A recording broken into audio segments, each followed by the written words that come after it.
다음 종목 넘어가 보도록 할게요.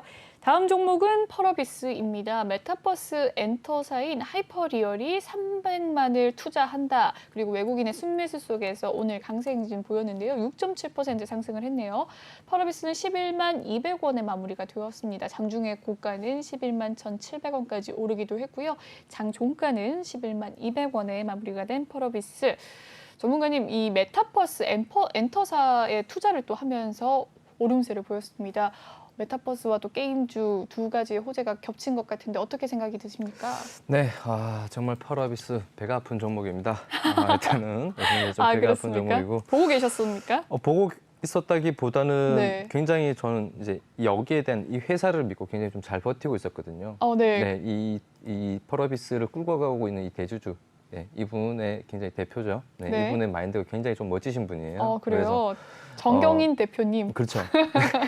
네. 유일하게 이제 게임주 중에서는 저는 이제 이 펄어비스에 대한 부분들, 이제 이 종목에 대해서 굉장히 좀 많은 기대를 하고 있었던 종목이었어서 굉장히 좀 이제 매수를 했었던 시점에서 굉장히 주가가 이제 계속해서 연일 하락세를 하는데도 불구하고 계속해서 버티고 있었던 그래서 그런 종목이었었는데 결국에 이제 수익권이 왔을 때 저의 버릇이 그렇습니다. 수익은 줄 때 챙기자. 줄 때 챙기자. 그런 버릇이 있어서 아까 앞전에 말씀하신 기다리자의 미덕이 중요하다고 하셨는데 그렇죠. 네. 그렇죠. 이게 수익권에서도 그렇습니다. 기다려보자. 뭐냐면은 객관적으로 내 종목이 아닌 종목을 객관적으로 볼 땐 종목이 참 잘 보여요. 참 잘 보이는데 정작 제가 보유를 하고 있는 종목 같은 경우에는 사실 앞이 좀 살짝 이제 잘 안 보이죠. 그런 심리적으로 그렇죠. 굉장히 좀 위축되는 부분들이 있기 때문에 뭐 다른 분들도 마찬가지일 거라고 생각을 합니다. 그래서 일단은 굉장히 좀 배가 아픈 종목이고 굉장히 좀 앞으로도 방향성에 대해서 좀 굉장히 기대가 많은 종목인데 저는 뭐 이 펄어비스 같은 경우에는 뭐 관련해서는 뭐 여기에서 이제 주가에 좀 다소 이제 파동이 좀 이어가고 쉬어가는 이제 흐름들은 나올 수는 있을지 몰라도 앞으로의 방향성 또한 계속해서 좀 좋은 흐름을 이어갈 수 있을 거라고는 생각을 합니다. 다만 부러운 부분이 있겠죠. 여기에서 이제 최근 이제 게임주 뭐 이제 메타버스뿐만 아니라 뭐 오늘 같은 경우나 그 전날 같은 경우에는 이제 이 메타버스와 지금 이제 게임주는 굉장히 연관이 많잖아요. 많죠. 연관이 많은데 제가 생각했을 때 그 게임주의 이제 향후 방향성은 제가 생각할 때 위메이드에 달려 있었다라고 이제 전에 한번 말씀을 드렸었어요. 대장주라고 그렇죠. 대장주였었죠. 생각이 드셨군요. 위메이드에 굉장히 달려져 있었는데 위메이드가 최근에 하락세가 한 2거래일 연속 좀 많이 빠지고 있는 상황이에요. 그래서 여기 이렇게 조정을 받고 있는 게 그동안에 굉장히 좀 뭐랄까요, 그동안에 가파른 상승세로 인한 굉장히 좀 고가적인 부분들에 있어서 차익 실현 물량이 나오면서 이제 주가가 다시 조정을 받는 건지, 또는 이제 올릴 만큼 올렸기 때문에 다시 제자리로 가는 건지, 제자리로 가는 건지 거기에 대한 부분은 조금 더 추이를 지켜봐야 봐야 알겠지만.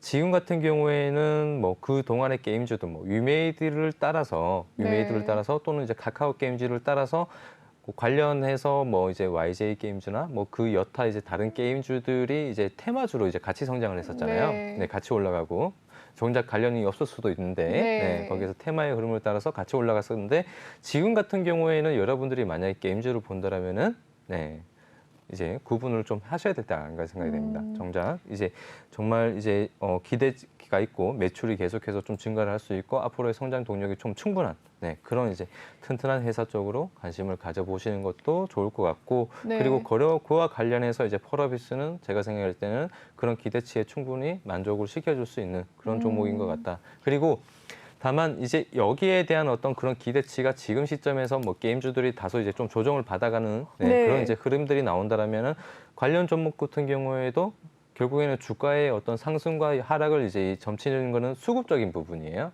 그죠? 점친다기보다는 실질적으로 반영이 되는 건 수급이에요. 그죠? 여기 이런 시점에서 뭐 게임주의 흥미가 떨어지고 지금 시장이 게임주가 다시 한번 또 이제 하락세로 좀 접어드는 시점이라고 한다면은 마찬가지 해당 종목 같은 경우에도 차익 실현 물량이 좀 나올 수는 있습니다.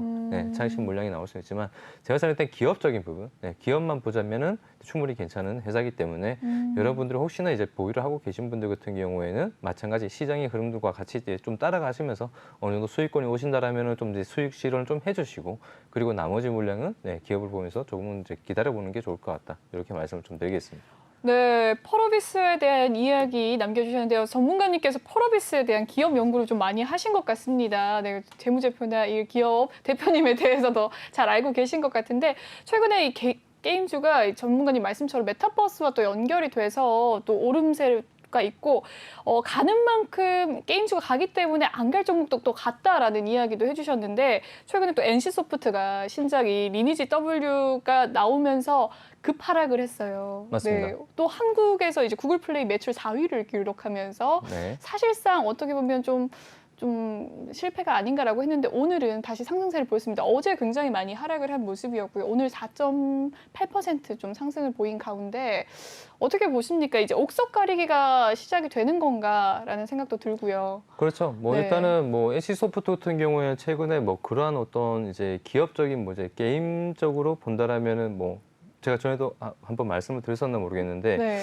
뭐 밥집에 갔는데 밥이 맛이 없습니다. 네, 그렇죠. 그렇죠. 네. 그 식당은 장사가 잘 안 되겠죠. 그러네요. 말 그대로 이제 NC소프트 또한 마찬가지 그러한 어떤 사례가 지금 2번 정도 지금 나온 것 같은데 네. 여기에 따라서 또 추가적인 굉장히 실망감이 연속적으로 또 추려가 되는 것 같아요. 네, 그래서 그에 따라서 네, 이렇게 좀 하락세도 좀 유난히 좀 더 커지는 게 아닌가. 네. 네, 많은 기대를 했었지만 그 기대에 또다시 부응하지 못했다는 점 그런 부분들이 또다시 이런 이제 매도 물량으로 좀 이제 나온 게 아닌가라고 생각이 되는데 네. 결국에는 뭐 이제 여기에서 이제 주가가 이제 앞으로 이제 NC소프트에 대한 부분들, 그죠? 주가에 대한 부분들, 이 기업의 뭐 앞으로 이제 뭐 결국에는 이제 성장성이 계속해서 이렇게 되면은 뭐 이제 끝물인가라고 생각을 할 수도 있어요. 뭐 그렇지만 저력이 있습니다, 여전히. 네, 여전히 이 회사는 저력이 있는 회사이기 때문에 네. 여러분들이 오히려 네, 그죠? 조금 더 지금 시점에서 이런 시점에서 이런 가격대에서 살 수 있는 이런 종목이 생겼네. 그죠? 네. NC소프트 그동안 굉장히 높은 가격대에서 살 수는 없었던 종목인데 그렇네요. 네, 그렇게 또 생각을 해 보신다라면은 그죠? 뭐 게임 자체적인 부분으로 인해서 뭐 여기에서 당장 이제 매출이 좀 떨어질 수는 있지만 예, 이 회사가 그렇게 쉽게 무너질 회사는 아니거든요. 네. 그래서 그런 부분들을 여러분들이 좀 감안을 해보시는 것도 좋을 것 같다. 이렇게 말씀을 좀 드리겠습니다. 그러면 오늘 조금 오른 모습은 어제 사실 60만 원 선이 깨지면서 와, 더 떨어지는 거 아닌가 했던 그 모습이 있었거든요. 네네. 약간 너무 과도한 낙폭 때문에 조금 오른 감이 있다고 봐야 될까요? 어떻게 보세요? 그렇죠. 뭐 그런 부분들도 있고 네. 제가 생각할 때 뭐 저는 만약에 NC소프트가 뭐 한 40만 원까지 내려온다. 내라고 40만 원, 30만 원까지 내려온다고 하면은 그때는 사야죠. 네, 정말 그죠? 네, 그때는 정말 사야 됩니다. 알겠습니다. NC소프트에 대한 이야기까지 남겨주셨고 마지막 하나 더 물어볼게요. 네. 이 지금 메타버스 관련해가지고 펄어비스가 이 북미에 있는 회사죠. 하이퍼리얼을 35억 정도 투자를 했다고 하는데 메타버스에 대해서는 어떻게 생각이 드시는지 궁금해요. 오늘은 조금 조정을 받는 모습인데 워낙에 또 메타버스 관련주들이 정말 잘 갔습니다. 어떤 종목이 대장주라고 생각하시고 얼마나 이 상승 여력이 있을지에 대해서도 궁금하네요. 일단은 뭐 가장 이제 대표적인 종목이 뭐 덱스터가 아닐까 생각이 돼요. 그죠? 요즘에는 또 네, 그죠? 덱스터가 진짜 네, 잘 덱스터가 가서. 아닐까 생각이 되고 그동안 뭐 이제 가장 좀 이제 저평가 받았었던 이제 MP라는 종목도 네. 마찬가지. 그죠? 굉장히 좀 이제 상승세를 결국에는 이와 관련된 종목들도 결국엔 테마다. 네, 결국엔 테마고 네. 그에 따라서 이제 그동안 이제 뭐 많이 주목을 받지 못했었던 메타버스에 관련해서 많이 주목을 받지 못했었던 후발주들의 강세. 네, 그런 부분들이 이미 나왔다. 네, 지금은 나왔고요. 그래서 관련주들 또한 뭐 이제 다시 한번 여기에서 이 테마주들 같은 경우는 제가 생각할 때 너무 이제 많이 올랐어요. 이제 후발주들 또한 오를 만큼 좀 많이 올랐는데 아직도 뭐 이제 수혜를 받지 못한 몇몇 종목이 있긴 있습니다. 네, 뭐 이노뎁이나 네, 그런 이제 관련해서 이제 몇몇 네. 종목이 있긴 한데 뭐랄까요? 그냥 제가 생각을 했을 때는 이 메타버스에 대한 어떤 그런 이제 뭐 시장에 대한 어떤 그런 기대치, 네, 자체적인 부분, 네, 그런 부분들 같은 경우는 테마로 지금 어느 정도 좀 많이 반영이 된 게 아닌가. 네, 그래서 여기에서 이 테마주로서의 어떤 추가적인 상승세 계속해서 기대를 품고 가냐? 뭐 여기에서 이미 많이 이제 올랐다. 뭐 잠시 좀 이제 쉬어갈 만할 때가 됐다. 차익 실현 물량이 좀 나오면서 그런 부분들을 본다면 제가 생각할 때 지금은 좀 쉬어갈 때가 아닌가. 네.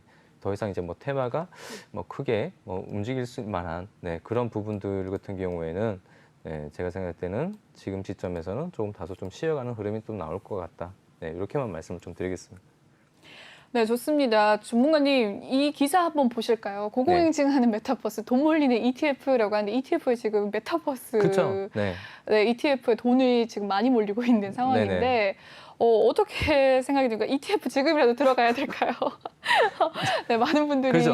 아까 전에도 저 주식이 펀드 쪽으로 너무, 그죠. 네, 네, 수급이 주식이 들어와서. 너무 이제 그게 없다 보니까 펀드 쪽으로 지금 계속해서 지금 돈이 몰리고 있는 상황이에요. 네. 그래서 여기에 관련해서 또 이제 뭐 이런 이제 뭐 종목들 뭐 이제 ETF 관련주도 뭐 이제 관심 올라가고 있는 시점에서 또 이제 많은 분들이 또 올라가는 종목도 막 타고 싶잖아요. 근데 네. 지금은 어떻게 보면은 가는 종목들만 갑니다. 네. 네. 뭐 가는 종목들도만 가고 세미시스코 같은 종목이죠. 네. 가는 종목들만 가고 또 이제 뭐 관련 게임주 중에서도 보면 이제 위메이드도 그랬었고 그죠. 네. 계속해서 가는 종목들만 가기 때문에 여기에 이런 시장의 흐름, 네, 충분히 제가 생각할 때는 뭐 이제 시류에 편승을 해 보는 것도 나쁘진 않을 것 같지만 이미 많이 이제 뭐 어느 정도 가격대가 좀 많이 반영이 되어 있는 상황이기 때문에 좀 장기적으로 보진 않았으면 좋겠습니다. 네, 장기적으로 보진 않았으면 좋겠고 이제 어느 정도 좀 이제 단기적으로만 좀 보시고 네, 빨리 빠져나오시는 쪽으로 네, 대응을 하시는 게 좋을 것 같습니다. 네, 수익률도 ETF 아직 높다고 하니까요. 이 뭐 24.45% 오름세를 보이고 있고, 이제 미래에셋 쪽 같은 경우에는 19%, 20%에서 24%까지 수익률을 지금 올리고 있으면 자금이 정말 많이 몰릴 그렇죠. 수밖에 없는 실정이 아닌가 싶은데 전문가님 말씀은 언젠간 또 고점이 있기 마련이고 그렇게 되면 또 주식으로 그렇죠. 수급이 언젠가는 이제 온다는 고점이 있을 수 이야기시잖아요. 있고 뭐 이제 뭐 대표적인 예로 든다면은 뭐 이제 만약에 저런 이제 펀드 메타버스 펀드 관련해서 이제 만약에 여러분들이 종목으로 이제 비유를 해보자면요. 뭐 삼성전자나 카카오 같은 거죠. 네. 네. 그죠? 언젠가는 고점이 있습니다. 네. 언젠가는 고점이 있기 때문에 뭐 이제 막 이제 계속해서 유동성으로 인해서 뭐 거기에 따라서 정말 이제 그런 부분들이 이제 같이 그죠? 수급적으로 지금은 이제 뭐 주가가 계속해서 올라가고 있는 상황이기 때문에 네. 거기에 따라서 이제 여러분들이 뭐 이러한 어떤 이제 펀드에 대한 부분이 너무 이제 좀 과도한 상승세를 나온다라면은 여러분들은 당장 빠져나오시고 그죠? 차익 실현하시면서 네, 수익을 챙겨 가시는 게 좋을 것 같다. 이렇게 말씀을 좀 드릴게요. 네, 여기까지 오늘의 특징주 이야기 나눠보았습니다. 네, 그럼 다음 코너 넘어가 보도록 할게요.